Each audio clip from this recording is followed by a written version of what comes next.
So, ayun, quick update lang muna tayo kay Ken Suson or Philip no ng SB19. So, ayun nga, alam natin no nakakatapos lang yung kanyang ganap doon sa kay Milay Hontiveros no. So, ayun, panoorin natin sa Facebook and YouTube ano. So, ayun, syempre congratulations kay Philip, and nabanggit nga niya doon sa interview ni Milay no na yung tungkol sa type niya sa babae. So ayun nga, gusto nga niya is yung nag-i-import daw yung nag-gym or yung chinita dahil cute din daw. So ayun, and syempre in-explain din niya doon yung mga tattoo niya ano. So kung ano yung para saan yun or ano ibig sabihin nun, yung meaning nung kanyang tattoo. So, ayun, and syempre yung kakatapos niya lang na event, yung kasama niya yung dumbbell doon sa close-up event. So,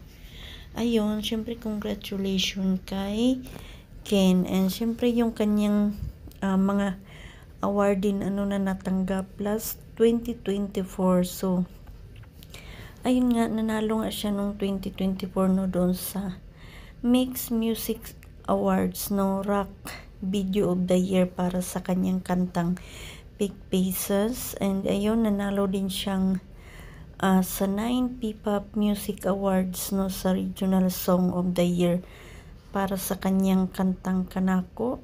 And syempre sa 10th Wish Music Award Rock of Alternative Song of the Year no para sa kanyang kantang Kanako rin. So ayun, and isa pa is nanalo din siya nung last 2024 no sa PUBG Ambassador of the Year. So ayun, syempre sa mga ganap ni Philip, syempre congratulations, and syempre lalong lalo na doon sa grupo nila no, dahil alam naman natin na malapit na no yung kanilang simula at wakas. So ayun, aabangan, and marami talagang nag-aabang na niyan ano, and marami na talagang excited dyan. So ayun, syempre hindi lang naman kay Philip ano, so pati din yung sa ibang mga kagrupo niya, dahil alam din naman natin na